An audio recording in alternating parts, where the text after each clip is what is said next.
Hey, you guys. Audra Morgan, I the Storm. I'm here at the audit committee meeting, and I am attempting to let them be noticed that it has not properly been noticed, and therefore the meeting cannot take place. So again, I'm going to go out and show you guys so that you can see. So for round 2 of today and round 3 of this week, sorry, my nose itches. We'll show you what I'm talking about. This meeting has to be noticed 72 hours in advance, 24/7 on the outside of the building. This is the headquarters. It couldn't even be posted here. It would have to be posted outside of this building. And Sandag is claiming that through their lease, they're not sure that they're going to be able to because of what the building will allow. But, you know, at that, you should have made sure if you're going to be having meetings in this location that you would be able to put a public notice up, whether again it's over here towards where their doors are, but that is accessible to the public 24/7, 72 hours ahead of time so that they're aware of the meeting. And these boards just continue to blatantly disregard the law while expecting us to uphold it. And we are, you know, spending money on legal advice that is totally fraudulent and, you know, actually like pushing them to engage in illegal activity. So let's see what they say regarding this, but just wanted to kind of let you guys know as we're kind of coming in what we're up against if you're just joining us, because there was a meeting earlier a couple hours ago. And this is the audit committee, and so how can you trust any kind of information of an audit if I'm doing an audit right now and, you know, they continue to violate the law and don't coordinate? I have to verify some things. Okay. I want to talk to the clerk. It's got to go basically legal and stuff. It doesn't matter, but somebody has to address this. During public comment, that you can't start talking to the employees that have no say in it. I can't talk to employees. No, they're behind there. You can't. I'm not. I didn't say I wanted to go back there. Okay, no, but I'm At saying, any point, I never said that. Because of legal issues, it's a legal council issues. I'm just Correct, and this is a legal issue that needs to be addressed prior to the meeting starting. You're going to have to do it at the about $3,000. See, I mean, even he's right here. You know that this meeting cannot be run. Him to do that. Because they don't want anything taken out of context. Taken out of context, it's not. How can I take it? I am live. I am just a delivery person. I'm telling you, you cannot. That is so ridiculous. Like, you guys, see, you treat me like a criminal. I got to go through there. Everybody has to go through there. Yeah, but it's bullshit. Like nothing's ever changed. I'm just saying that the way, like, all of a sudden you have an attitude. It's like nobody wants to address the activity, and I have to. Like, you keep taping, but I made sure. I'm not. I'm live, so it's like it doesn't matter. I want to show people what's going on. You guys want to hide it, and you act like me going live and showing that is a problem. I'm not trying to. I don't care. I'm just telling you. I understand, but like you're trying to enforce this, and it's like we can't even have a conversation with them. No, you can't because I've already brought it up. So right.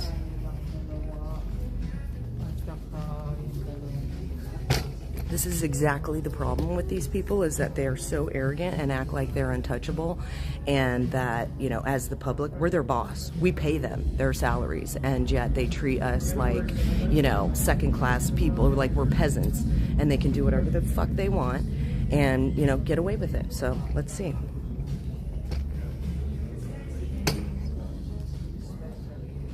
Like, they don't want me to take it out of context? How can I take something out of context when I'm...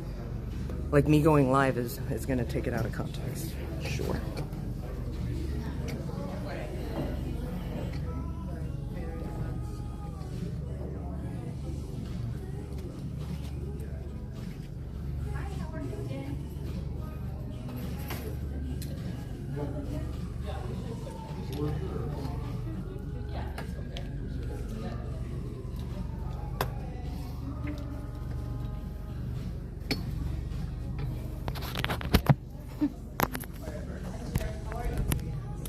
Like, they're not even going to address it before. Like, you let them know. So that's the thing, is you're giving them the informed, like, they have informed consent to go ahead, right? And now they know what that means, to go ahead and continue the meeting and blatantly disregard the law. Like, that's why people need to see this. So you could see how these people act when you're bringing forward something that is basics. This is the basics. If you can't just run a meeting legally, then everything that you're doing, like, you can't be trusted with a law if you can't even be trusted. And that's what these people are showing. So this is why the people have to turn away from these wicked people who continue to just in your face say, fuck you, we don't care what you say, we're going to do whatever we want when we want, and then we're also going to tell you what we want you to do, and if you don't jump, and when we say jump, yeah, but keep giving money to them when they ask for more, right?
we'd like to call the June 2026 Sandag Audit Committee meeting to order.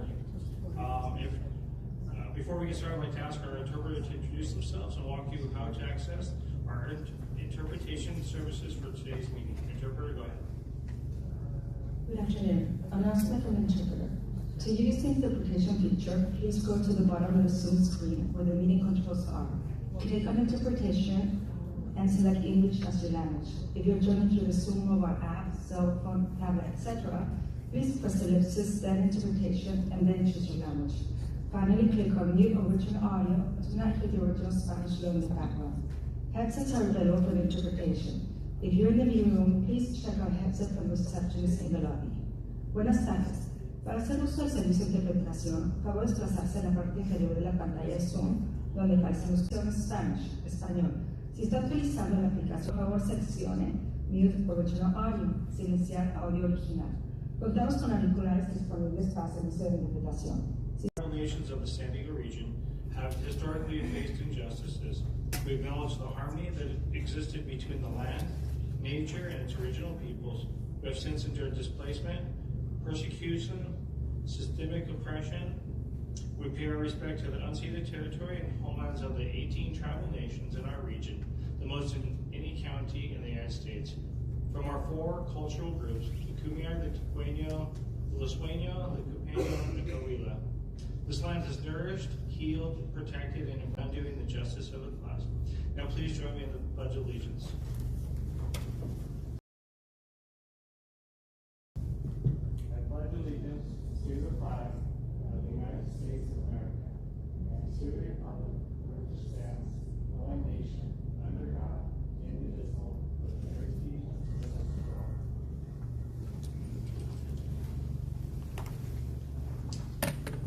Thank you. I just want to confirm with Francesca that we do have a quorum. Thank you, Chair. We do have a quorum. Fantastic. Just want to continue to announce that we are continuing to seek new public committee. The application is posted on the audit committee page of Sandag. Located application, please reach out to the clerk. The audit committee provides a critical oversight function to Sandag and the public. If you are interested and have at least 5 years of auditing, accounting, financial, or legal experience, or a combination, apply today. We're going to go on to item 2.1, non-agenda public comments. Francesca, do we have any public comments? Thank you, Chair. If you're online and would like to speak on non-agenda public comments, please raise your hand now. We have 3 commenters in the room, and it looks like 1 online. We'll start with Purita Javier and then Cesar Javier.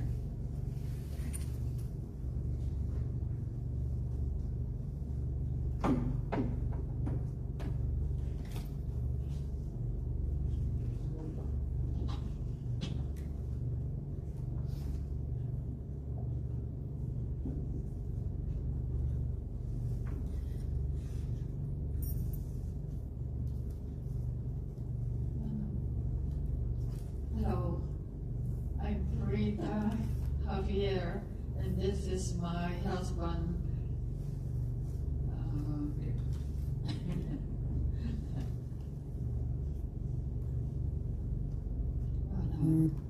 Our man, shelter, mobility, to produce a society that will look after itself and overshadow environment and habitat all called Mother Earth. At the regions, what was this? Governments, the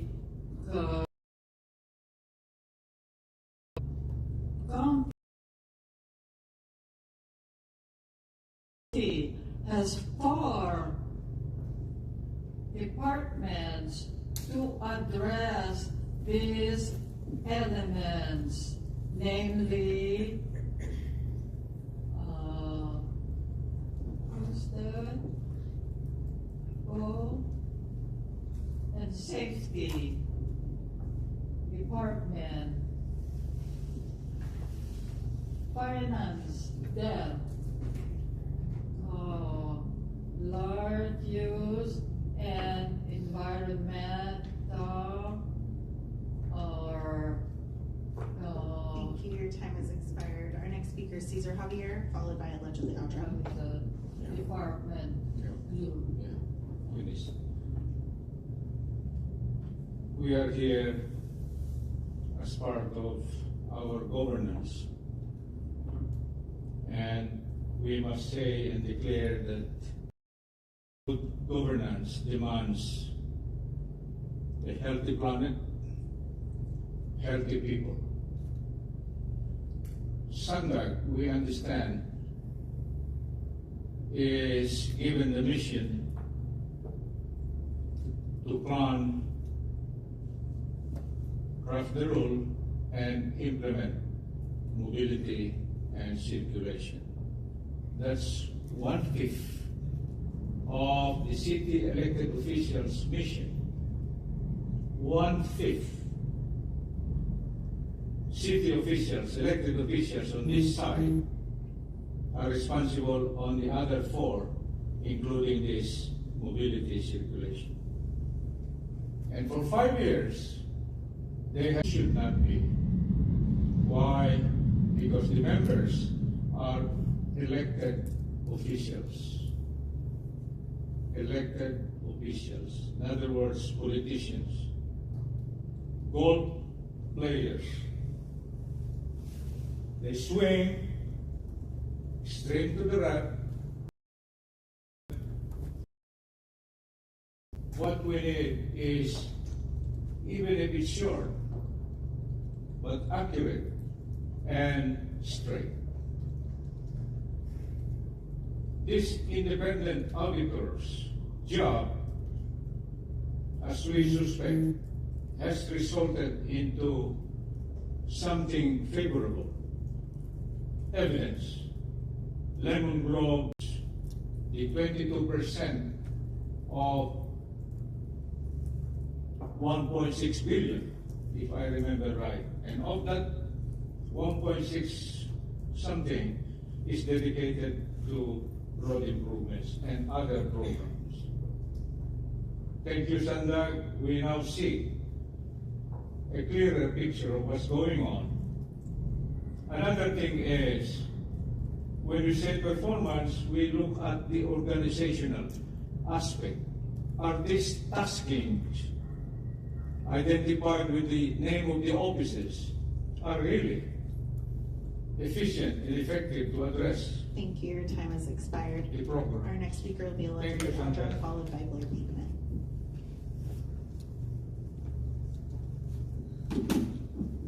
This is ridiculous. I'm not an attorney. I should be, because your own attorneys are lying to you. They're giving incorrect advice. Just because you have a building that is open 24/7, 30 minutes away, doesn't mean that you can post that. The idea to post it is that it needs to be posted locally. This is the headquarters.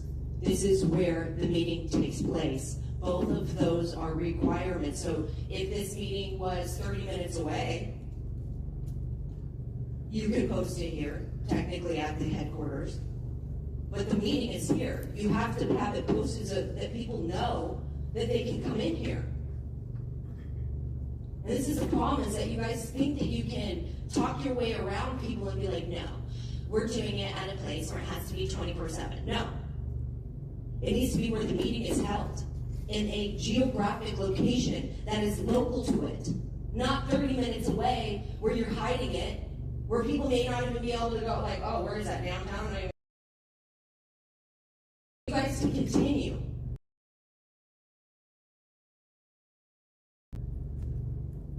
Like this and thinking that, oh, we'll just talk our way around Audra and the people will think that she's just stupid. It's so egregious that you continue down this path, especially being a nun at this point. And you're standing in it just going like, fuck you. So let's play this game, because you guys want to fuck around and find out. Let's do it. Our final speaker on this item will be Blair Beekman. You can go ahead. Blair Beekman. Good luck on working on the public noticing issue. I'm hopeful. and what you can be doing. I heard a comment from staff on it. It is a concerted effort. It is an effort of dialogue, and good luck in that dialogue.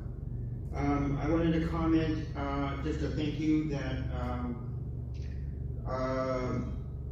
I heard, I'm understanding a new board person, approval member, a audit member is from Oakland. And I think it can be, the person being from Oakland is a very valuable resource and advice and a perspective and a way to view budgeting and items that I think will bring something really in the state. And yet they're being very short to work on social services first and then address the budget, and not the other way around in San Diego. And what was basically the standard of how to think and work on such issues, they have a different perspective in Oakland, and San Diego is really learning that now. And you'll notice that in the budget things this year, hopefully in the following years. It's really interesting. So good luck what this new person from Oakland can do. It's a lot to put on your shoulders. Sorry about that. And the check things as well. And good luck that we really address our surveillance state in minimal responsible. Thank you very much. Your time has expired. That concludes the public comments. Great, thank you. Were there any other additional member comments? If not, we'll go ahead on to the consent calendar and the approval of our meeting minutes from our last meeting. Do we have any public comments on this one, Francesca? Yes, thank you, Chair. If you're online and would like to speak, please raise your hand now. We'll start with Cesar Javier and then allegedly Audra.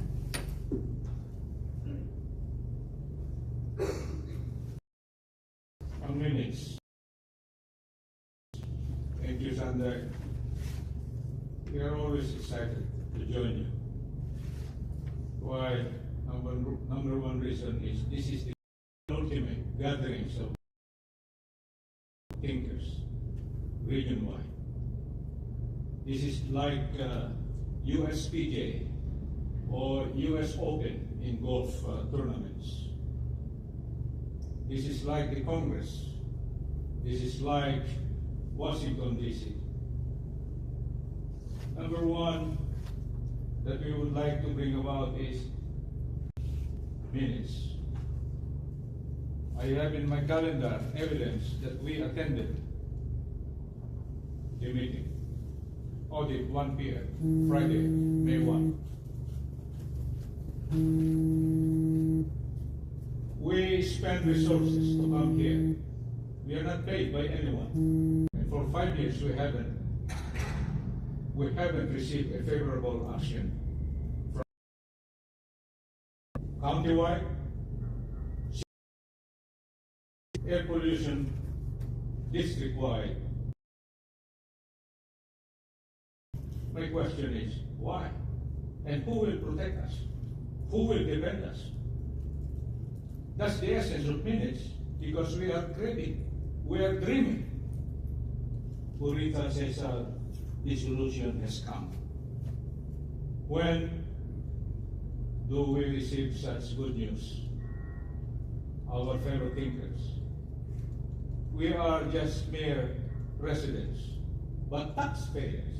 So we deserve good governance. Thank you. Your time including has expired. Our next speaker will be allegedly Audra. Thank you.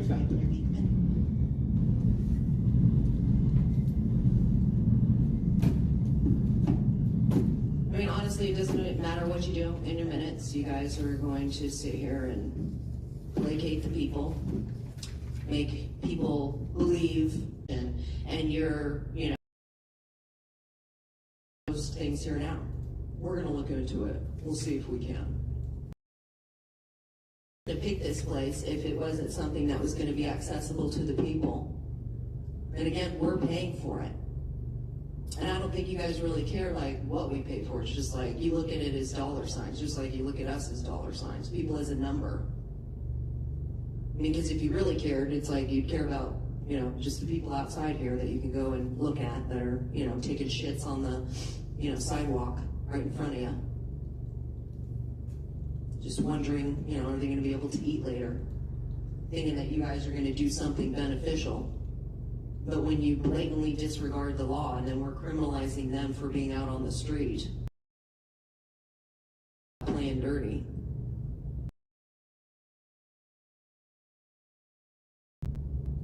And that's what you guys do. Because you shouldn't continue this meeting and you know it. But you're going to anyway. And it's like, you know, then if I want to, I can spend my money. Have our money to protect yourselves with it. How cool is that, right? To do all these nefarious things and you're like, who cares? I mean, what's going to happen to me anyway? You guys will be personally held accountable one day, and it's like, man, it'd be interesting to see you meet our maker. Our final speaker on this item will be Blair Beekman. You can go ahead. Hi, Blair Beekman. I wanted to give a hello to the Javieres, and a real good luck in that their issues can be addressed, and a resolution, some sort of approval of board meeting can take place to address their concerns eventually again. And yeah, good governance is important right now. Thank you for the words of Audra, who I think made an important point. What exactly is Sandag done by moving into this building? What are the expectations, and how do we address that? And that may be an issue here. And good luck first addressing the building, how what they can do to help support the public notice process. And good luck to that conversation. It should be ongoing, and an answer can be found. Good luck in that effort. I wanted to comment with this item from the previous meeting minute, compliance audit services. I just wanted to give yourselves a compliment that I've been really impressed that the audit department's been working on whistleblower protection issues, and Sandag itself to really to work on whistleblower protections for employees and I guess for community too. You know, bringing that together, and it's a real important component to the future of the accountability efforts we're working on at Sandag, and I think just gives great examples of how all boats can rise kind of thing, you know, for other city governments to learn from. And whistleblower protections, believe it or not, really started to take off and redevelop at the same time as tech accountability practices back in 2014. And it was Great, thank you. Do I have any member comments? A motion in a second. I make a motion to approve the minutes. I'll second. Go ahead and vote.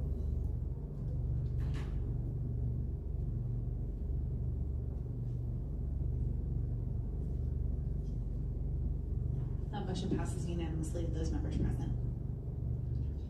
Wonderful. We're going to move on to item number 4, which is the 2026 risk assessment and proposed annual work plan for fiscal years 2027 and 2027, or 2027 and 2028 for the Office of the Independent Performance Auditor. Courtney, the time is yours. Thank you, Chair. Good afternoon again. I'm Courtney Ruby. I'm the Independent Performance Auditor, and I'm very pleased to got ahead of myself there. Very pleased to provide the proposed annual work plan and risk assessment for fiscal year 27 and 28 to you. It is in accordance with AB 805 and Board Policy 39 that I provide this to you for the Audit Committee's approval after discussion. The annual work plan is based upon a comprehensive risk assessment process to identify and prioritize areas posing the greatest risk to Sandag achieving its mission. The risks facing Sandag are complex because Sandag's economic and technological environment. This year's risk assessment included a survey that was sent to leadership that included the board, directors, executive management, anyone, and in addition, we sent it out to the employees and the public. The great thing about this, as you'll see once I dive into the report more, is that there is alignment that exists between leadership and the employees and OIPA in relation to audit risk and audit priorities. Yes, the plan is ambitious, and you'll see that, but it's necessary to provide the appropriate level of oversight an agency such as Sandag requires. Going forward, I am suggesting developing a 2-year work plan based upon a comprehensive risk assessment conducted during even years, as we did this year, so it will be consistent with this process.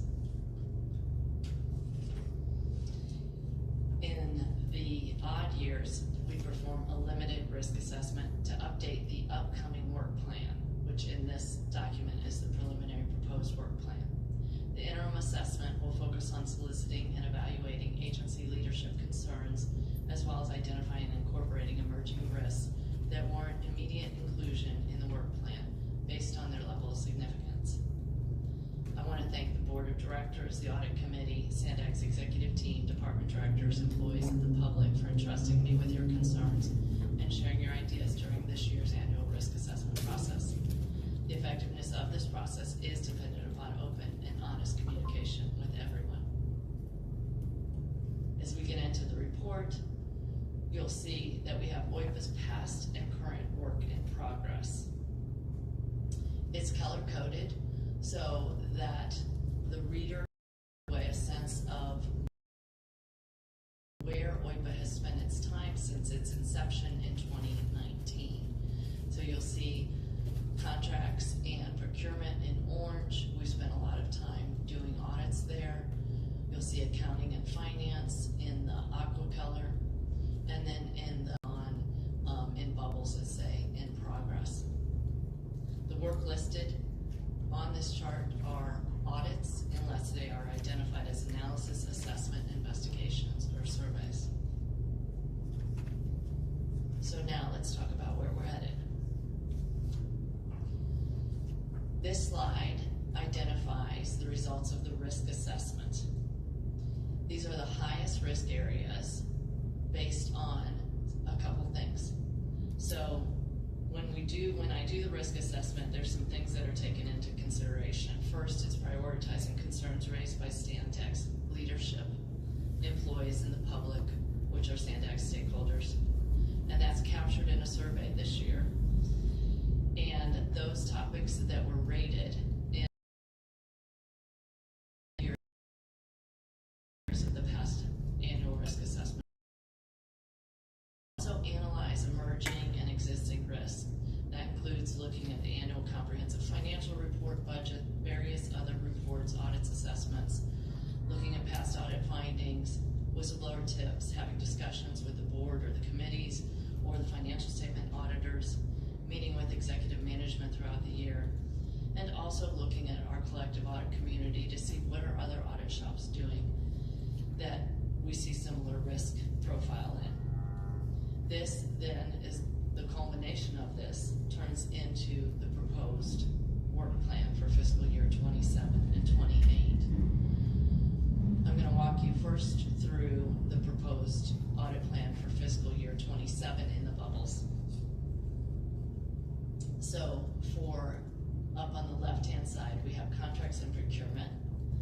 You'll notice that review improvements to sole source process has a tick mark of a 5.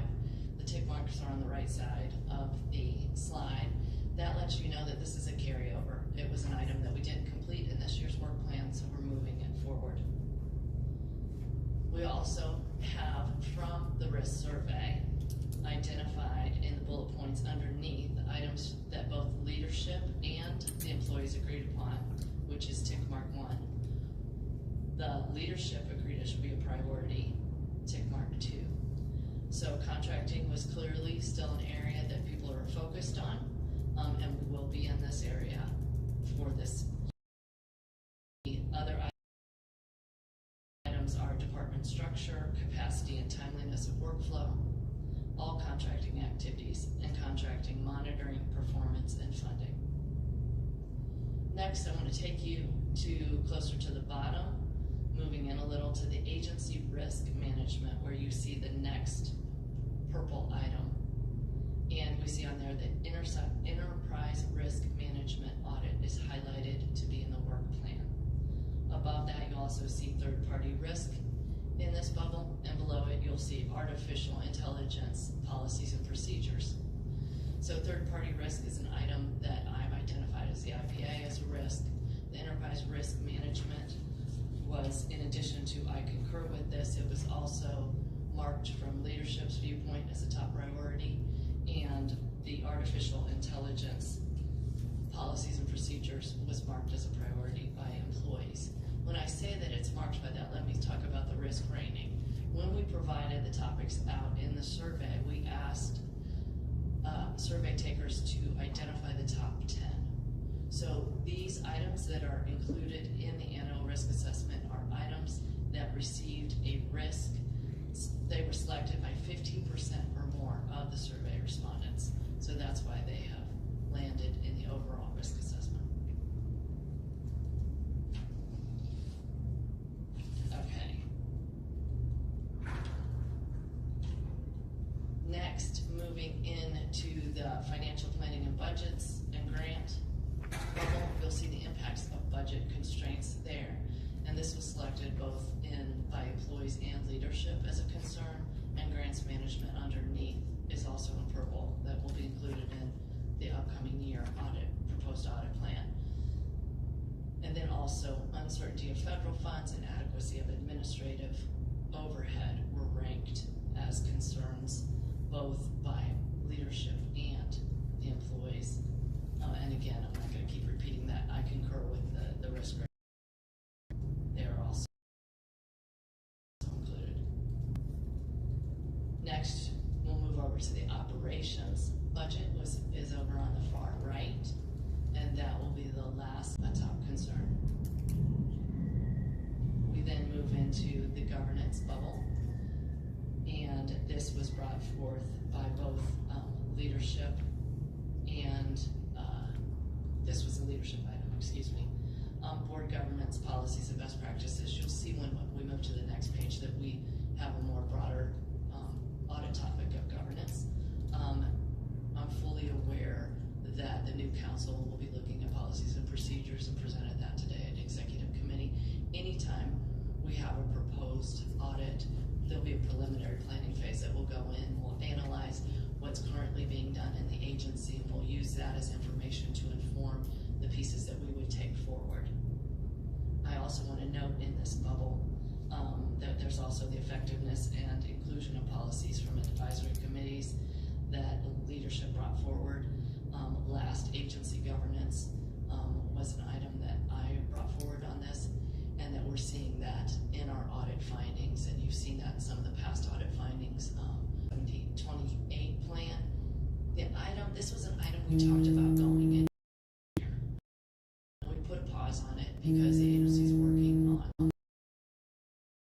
So it also showed up in the risk assessment as a concern.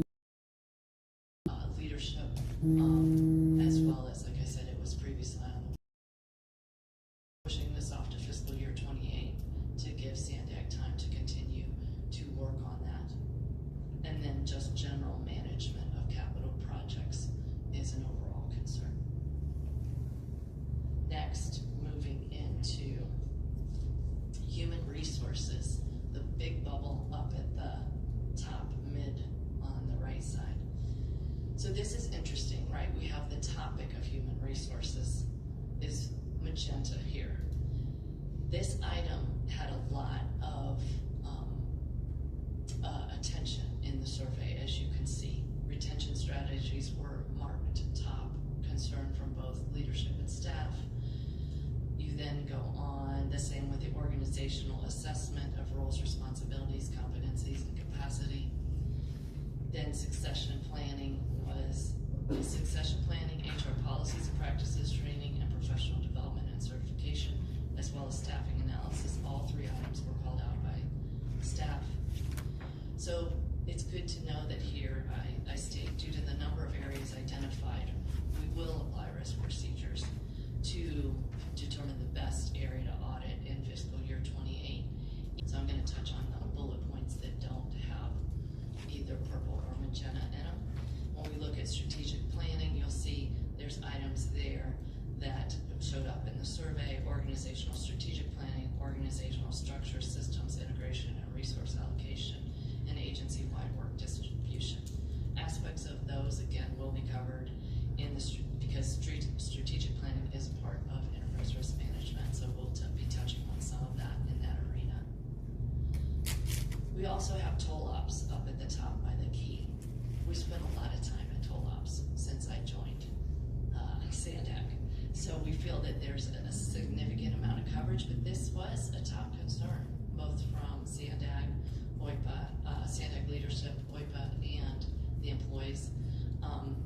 So we're gonna, and management is currently in there conducting an assessment on top of it.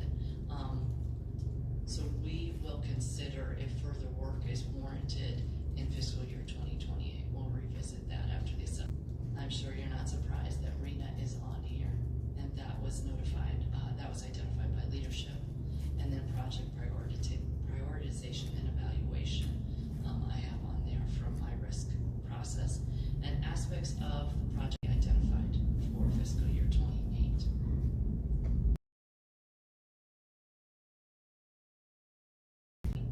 Of what is proposed in the work plan.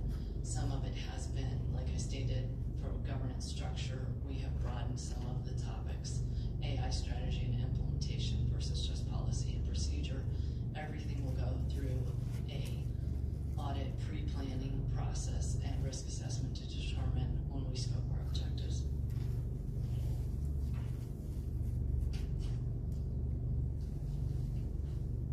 And also, I will evaluate here whether work is in-house, contracted, or both based on our available resources or the expertise needed, and accordingly provide that to you when I bring the budget forward in December, or if it's a more urgent need, I would bring that to you sooner.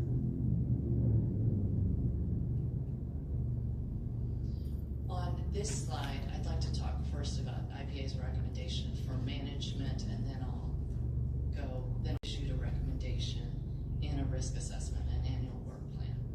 In my report for 2025, again, there were 5 material errors that the adjusted entries that the auditors proposed.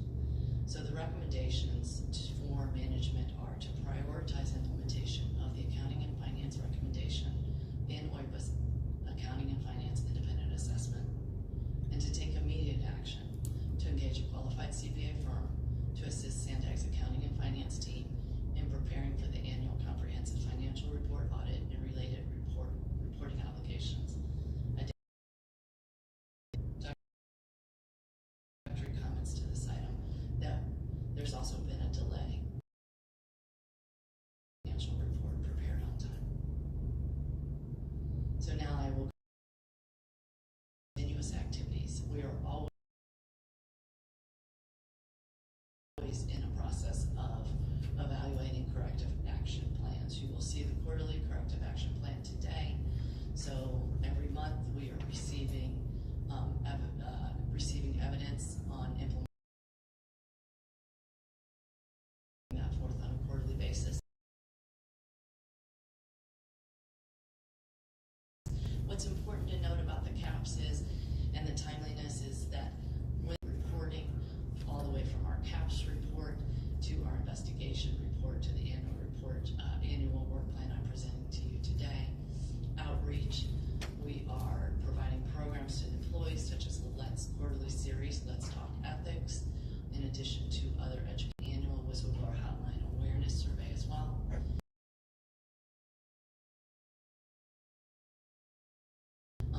We are providing continued conferences and brainstorming with them and learning from them and growing in other ways to contribute overall to our industry. You'll see in the report a month by month for OIPA like I did last year. So we've provided that as well. And then there are also 5 results are found in the survey, and new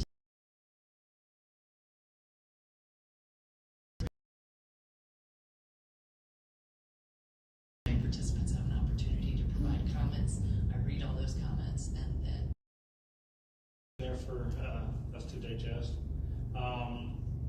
Francesca, do we have any public comments on this item?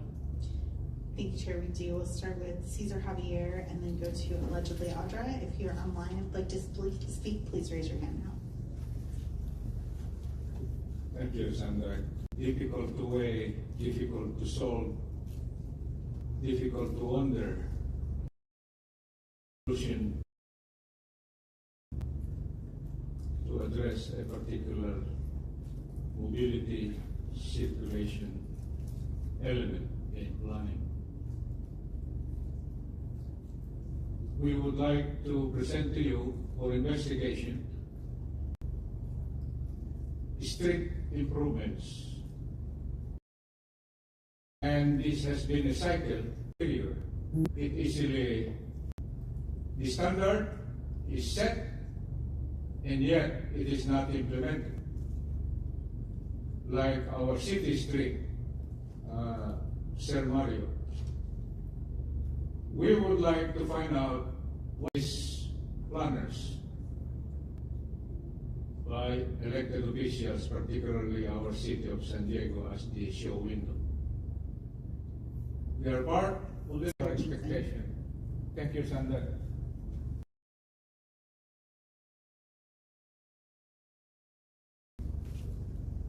Let's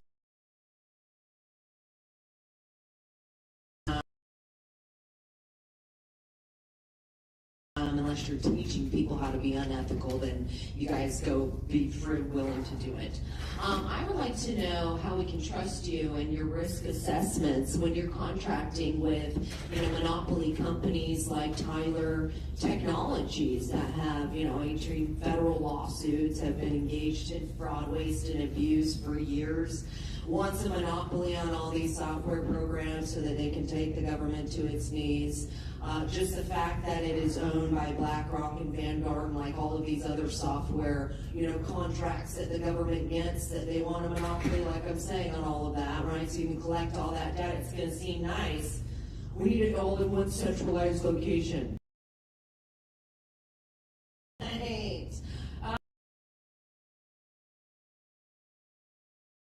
So I'm just wondering how we can trust you when you are contracting with companies that you shouldn't be. Putting Sandag in danger. I mean, it's like how many federal lawsuits actually count? Is it 19 or 25? I mean, how many? Oh gosh, wow. Yeah, it was like 31. That was like the threshold that we were able to.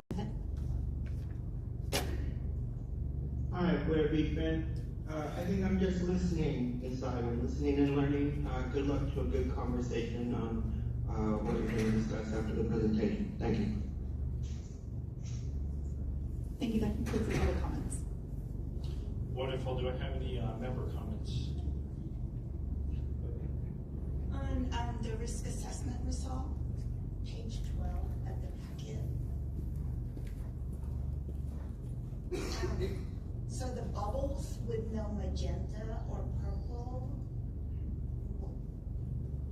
are they like current risks or?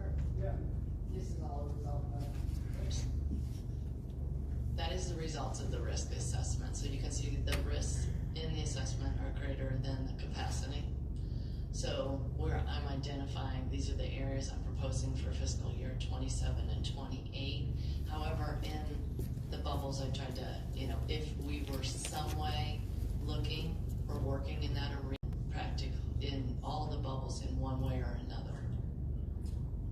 So I guess it's still not too clear. So if there's a magenta, that means it's for fiscal year 28? Yeah, so when you look at here, that's the 28 plan. And or the magenta? It's either, it may tie to an audit. That's what one of the notes says, like for ERN ops right now. So not actively proposing a audit for either fiscal year 27 or 28. Okay. And so there are a lot of risks on that. And so how would you narrow it down to put together your audit plan? The narrowing it down is really looking at what's not only what's coming through in the survey, right, but also what we know, right? Like with Otay Mesa, that's a huge risk. It's a huge project, right?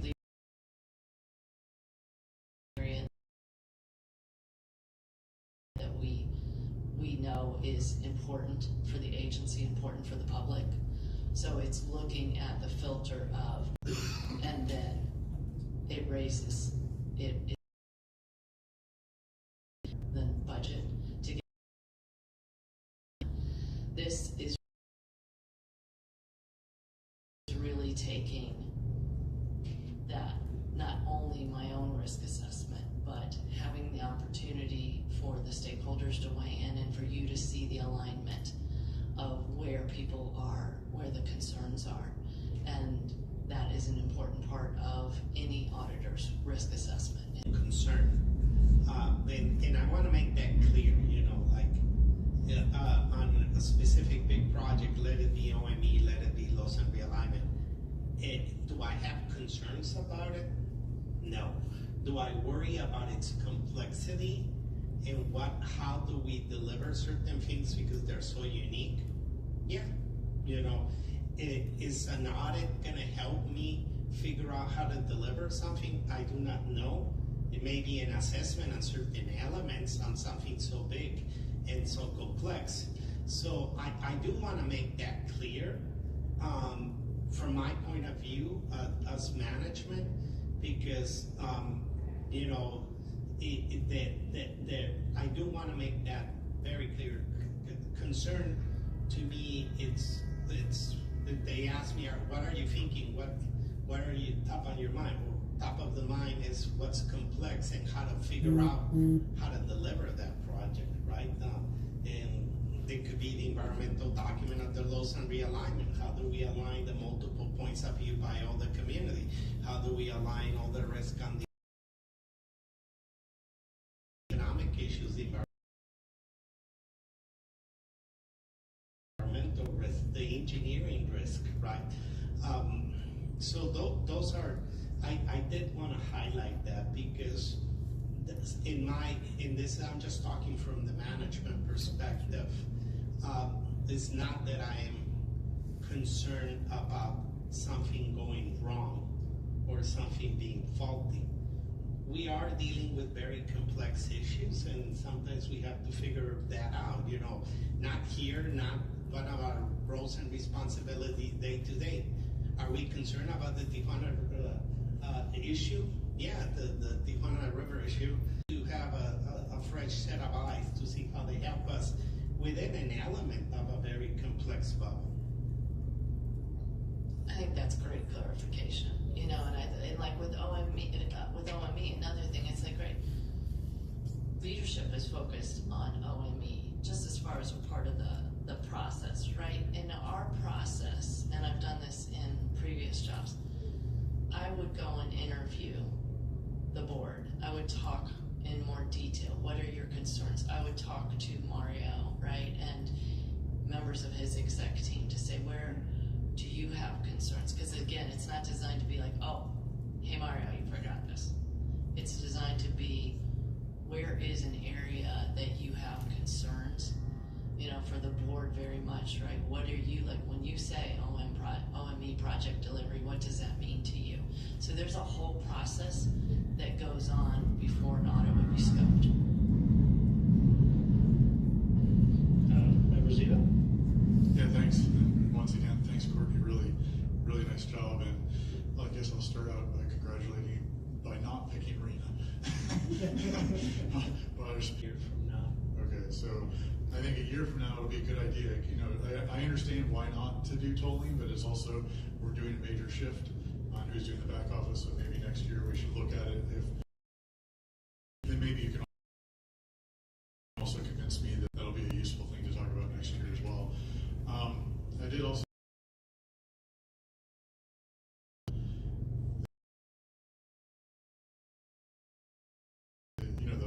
it was interesting stuff that we took this year about doing the public survey as well. And I just did a comment that the public response rate was low, but you did take. We'll do it again and cycle to do the bigger survey that includes the public as well. Is that what makes sense? Definitely to do the survey part every other year. Okay. It's a lot, and we have to figure out how to get more exposure to the public on that piece. Yeah, that's always difficult to figure out. We certainly mentioned it in plenty of our meetings. So, but that second part will be tricky. So I appreciate the stuff we took there. Otherwise, yeah, I like the overall plan. Just want to make sure that next year we do take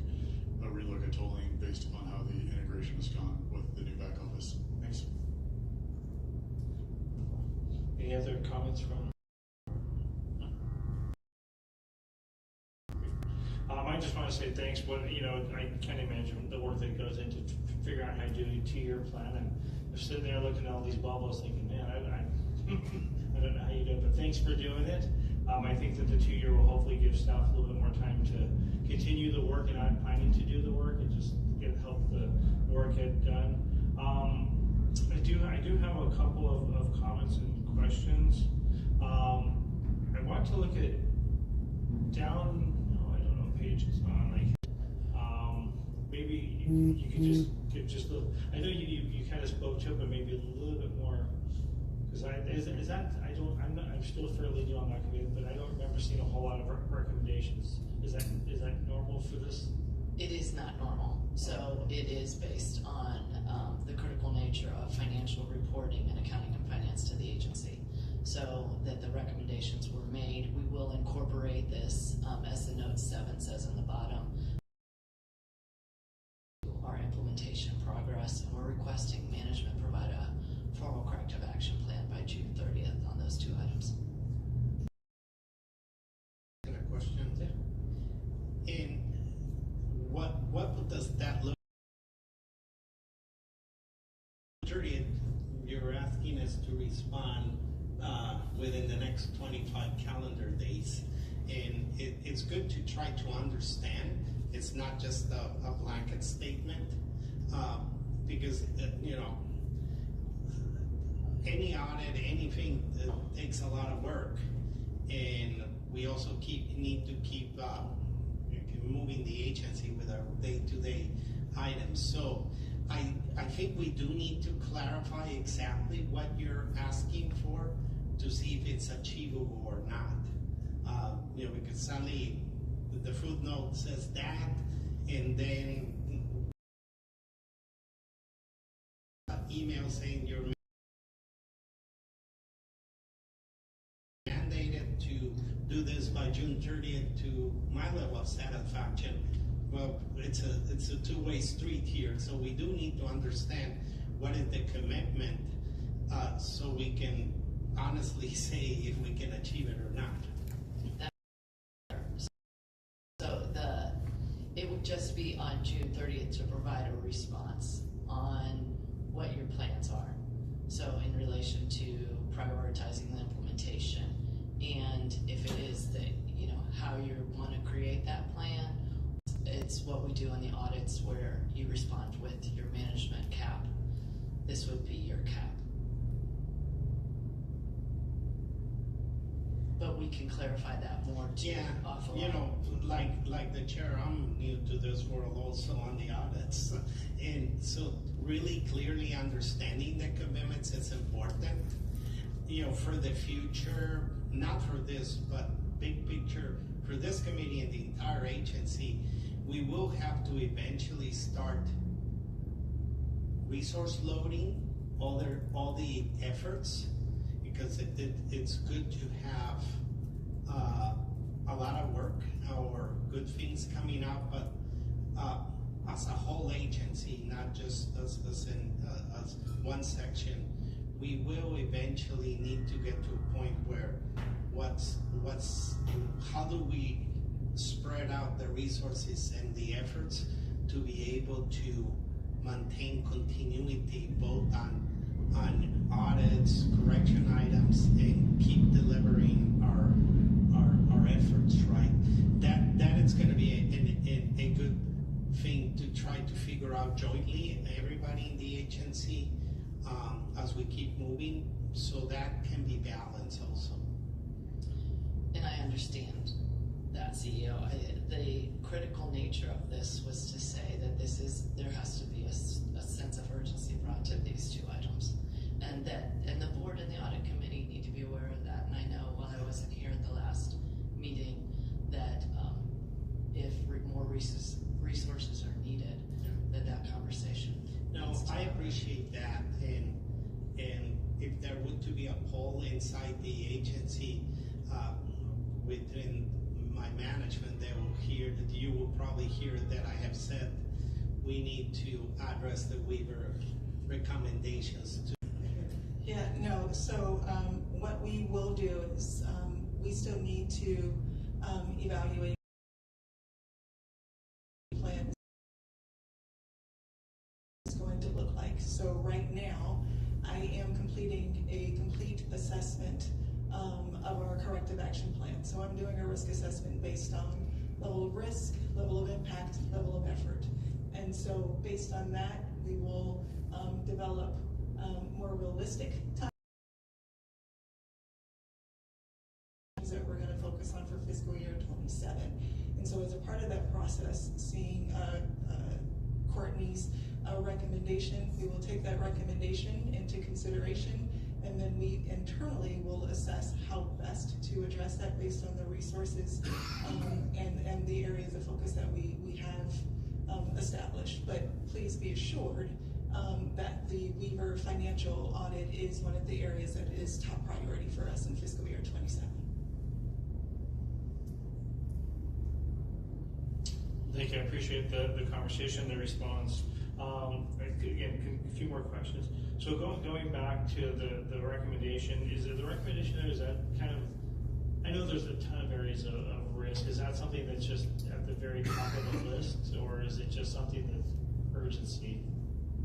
Again, that speaks to this. It wouldn't be normal for me to put a recommendation in the annual work plan or the risk assessment. I did put it in there so that you all knew where I stood on this, that this has to be handled. It's critical for the agency, and so yes, it is a high risk. I think if my memory serves me, because just the last couple of years, there's been a large delay in the financial audit reports.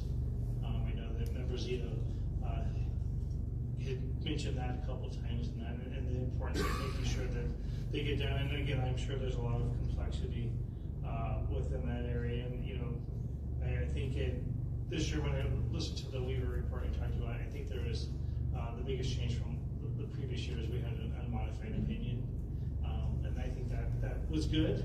But it seems like there's a lot more to work to be done.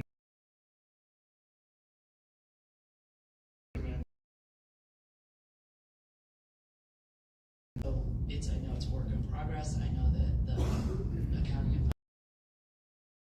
This is the recommendation is really to say get the extra resources in there to support them, because they have had a lot of things on their plate, as we've acknowledged in previous reports. Thank you. Yeah, and it was mentioned earlier, kind of the complexity of what goes on here and how much it's intertwined. Look at the big group of bubbles and how just you're not solely focused on one all the time. Obviously, there's some goals and some priorities, but making sure that you don't take something off the list that still needs a little bit, or you take a few things off the list through one effort. So I'm glad I was watching this whole work plan. I was not just go back to the beginning of the meeting where you introduced 3 new employees. So just we'll do this workload. It takes a village and then some. So I appreciate that. Were there any other comments or questions? No.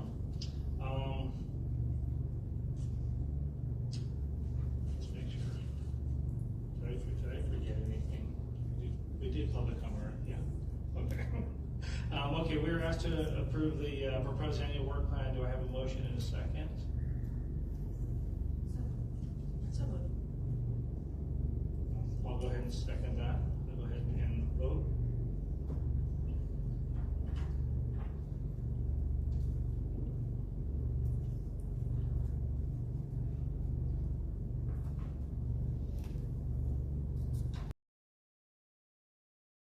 unanimously with those members present. Wonderful. We're going to go on to item 5, which is a quarterly status update for the update for audit recommendation and corrective action plans. And Courtney, the floor is now yours. First, Michelle's going to take care of it. Fantastic. Performance auditor. Today I'm presenting the audit recommendation and corrective action plan quarterly status update 2026. So at the start of Q3, there were 19 due across 5 audits. This includes one one new recommendation that was added after management finalized its response to the accounting and finance independent assessment. This next slide summarizes the CAP activity that occurred during the quarter. So starting with the 19 CAPs that were due at the beginning of Q3, several changes occurred. First, management revised 4 CAPs from prior quarters into this quarter, which increased the number of CAPs due to 23, and I'll talk more about that on the following slide. Second, management revised 8 CAPs that were originally due in this quarter to future quarters, so that decreased the number of CAPs due to 15. And of those CAPs, management provided the supporting evidence for 1 CAP, so we ended the quarter with 14 CAPs past due. Management did not provide revised dates for those CAPs at the time. So there were also changes to the corrective actions that were not due in this quarter. First, management provided supporting evidence for 20 corrective actions, and I'll discuss the results of that, our review on the next slide. And in addition to the 4 CAPs that they revised into this quarter, they also revised the dates of 36 other CAPs that originally had been due in Q1 and Q2.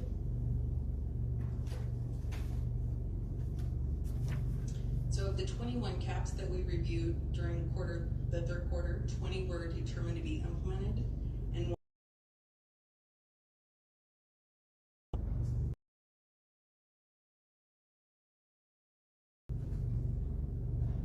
so at the end of quarter 3, 120 recommendations issued by OIPA remained open. This includes 48 new recommendations from the Accounting and Finance Independent Assessment, that's in addition to the 25-26 line. Importantly, we are beginning to see strong progress in addressing older recommendations. 78% of recommendations issued during the 22-23 fiscal year have now been completed, and as expected, progress. So looking ahead to the next quarter, which will be Q4, this slide shows the monthly breakdown of the 65 CAPs that are coming up due. And this is set up by owner who is responsible for implementing the corrective action. Okay, so in the following slides, I'm going to briefly walk you through the appendices that are included in the presentation. So there's 3 slides in Appendix A. The first slide, you're going to see the definitions of the recommendation statuses that are used throughout the appendices. This next slide defines the planned, revised, and past due implementation dates and explains how they're presented in the following slides. And this final slide is a new addition to the report. This outlines how OIPA assigns risk ratings to recommendations. So beginning in 2025, we began including risk levels and recommended implementation timelines for all new recommendations. At the Audit Committee's request, these ratings have also been applied to prior recommendations where applicable. And the matrix on this slide shows the 3 risk levels and their corresponding implementation timelines.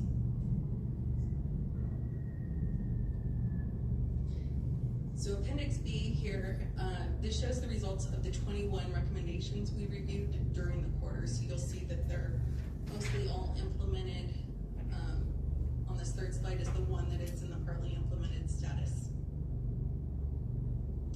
Appendix C lists the 8 CAPs, which came from 4 different audits that were originally due this quarter but were revised. 2 recommendations are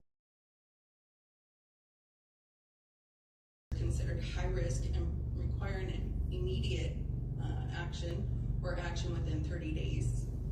The remaining 90 days.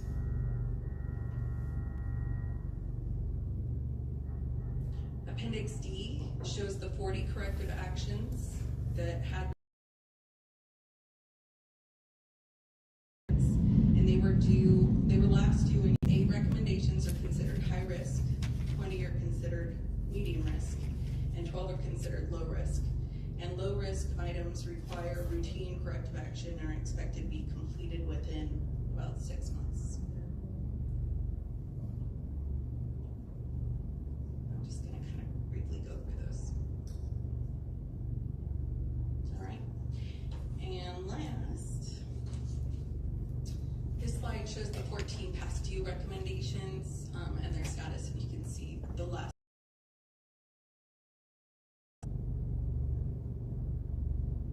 Okay, so that concludes my remarks. I'm happy to answer any questions you have. Francesca, do we have any public comment on this item? Thank you, Chair. We do. I will start with Cesar Javier and then allegedly Audra. And if you're online and would like to speak on this item, please raise your hand now.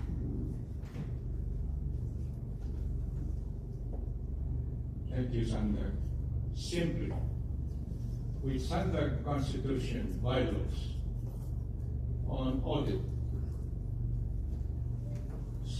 / investigation, which city or cities projects are at high risk? Is my city of San Diego one of it?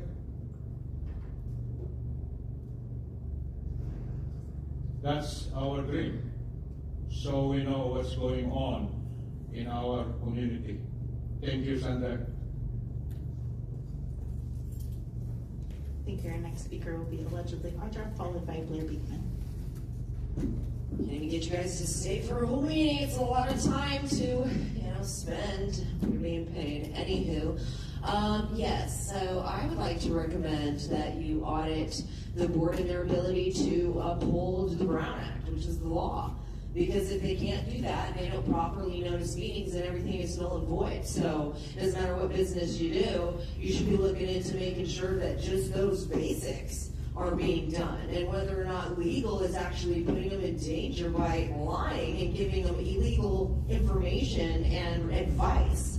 So I think that would be a fantastic recommendation for an audit, to make sure that this board is being run legally and by the law. Then we can trust that everything that you bring forward is straightforward and transparent, not being hidden and brushed under the rug. Because what point in auditing anything else if we can't even guarantee that these meetings are run properly, noticing the people properly, therefore doing legal work? Because if you can't run a meeting, what's the point of doing anything else? Because just that meeting that you make all of these approvals, it's pointless. We're basically going to have to revisit this meeting. And I'm going to continue to, as you guys continue to negligently and willfully not properly notice the public and pretend that you can do it somewhere else, you're going to continue to be doing illegal business, blatantly in the people's face, because you don't care. So that should be something you want to audit lickety-split, and I'm pretty sure it wouldn't be that hard. But you would probably charge us like $500,000, who knows, right? Because it'd be like a lot of work to get into that. When I have done part of it for you, I have video evidence that you guys don't provide until later. Right? Thank you. Your time is expiring. Our final speaker will be Blair Beekman. You can go ahead. All right, this is listening day for Blair. I'm just listening. Thanks for dialogue on the previous item, and good luck what can be discussed for this item. Thanks. Thank you. That concludes the public comments. Are there any member comments? Yeah. Hey, thanks for the presentation. I'm unfortunately struggling to recall how much more information we get at the annual report versus this, but I just want to make note that it would be helpful, at least on the annual one, if not quarterly, just to have a representation that looks like what I call a burn down chart, because it's difficult to understand by looking at the way the information is presented right now. If findings are growing faster than closures, you have a nice table that shows how many have been closed cumulatively, but it didn't show how many, or I couldn't tell if there's how many have been closed in the last quarter versus previous quarters versus previous years. So just being able to have a grasp of, are we making progress, which my instinct, based upon the focus that Marta has put on this, which I appreciate, we are making progress, but it'd be a good way to see, my background being in the software industry, we get requirements, we close them, we have what's called a burn down chart, which is literally you can see, well, are your requirements coming in faster than your ability to implement these? And having something like that, just so we can see how the organization's doing, would be useful. But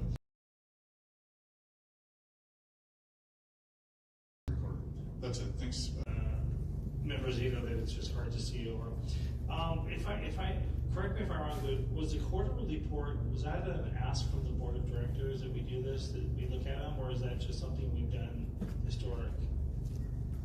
Well, only because I'm looking at the previous item you looking to do things just because somebody said it, but maybe look at it and see if it's effective for your team and for the agency, because we got in one of the slides that went down to, I think it was like 4% of the things got closed out. And again, I understand, for me it's not the percentage, that's how we show progress. The true measure of progress is the agency running better, is it effective, are we really finding the findings within all the stuff, are we able to move the agency forward on an operational front and the trust from the public. So I was just curious, I don't know if every 6 months would be good, or do a 6 month review and then come back at an annual review, something like that. So I don't know. That's kind of the thought. I was so excited about this 2-year work plan, because it seems like it takes so much time off of staff of just doing the planning process, where you actually can just do the work. And I think doing more work than planning is always advantageous. Thank you, Chair. There's a collective sigh that just occurred on this side of the table. My recollection, and former chair may remember, was I believe that Juan Nickerson wanted us to report out, and I do think it would be important if we could adjust the cadence. I think that it does take a large amount of time to put it together, so I think 6 months. Will you still have your eye on it? Yeah, but it would give everybody a little bit more breathing room. Yeah, Will. Dave, you Thanks. Yeah, you were correct. I think part of the challenge was that in the period of time where we weren't seeing a lot of progress, there was a lack of comfort of reducing the amount of frequency.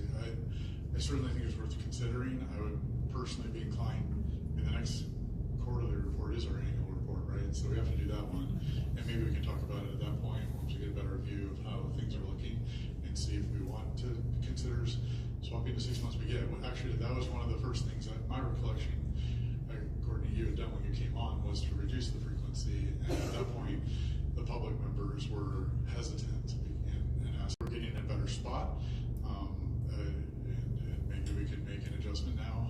Hopefully by the time we do the annual report, we'll have a full load of public members as well that can participate in the discussion. Very much appreciate the ones that are showing up. Thank you for doing that. So that's my input. No, I'm okay if we put that off. And it's hard because I always think there's two ways of thinking, because your kids, or when we were in school, my gut feeling is that staff's not scrambling the week before the agenda goes out, saying, okay, what's been accomplished, what did we do, let's get on this stuff. I feel like it's always an ongoing thing that, especially with Director Pickney Forrest, she's probably on top of all this stuff, making sure things are moving forward and getting reported. So I think it's an important part of it. So I'm happy to revisit at the next meeting, perhaps some different dialogue.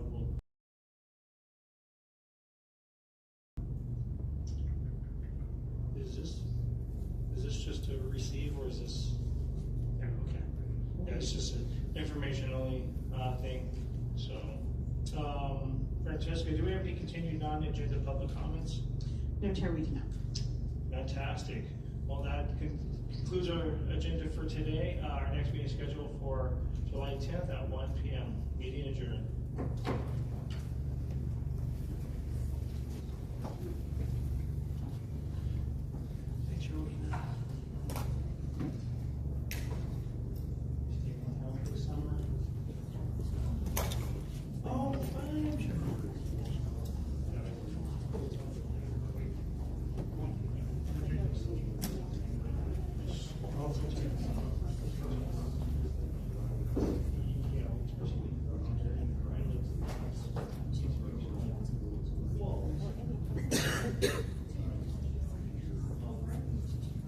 right, stay classy, San Diego. I'm gonna have to go check out this this is the headquarters, the toll center down in Otay and see if there's anything posted. Be interesting. Need to start checking that, even if they did 72 hours prior, which I highly doubt they did, but it still doesn't count, so whatever. Anyway, see you guys again soon.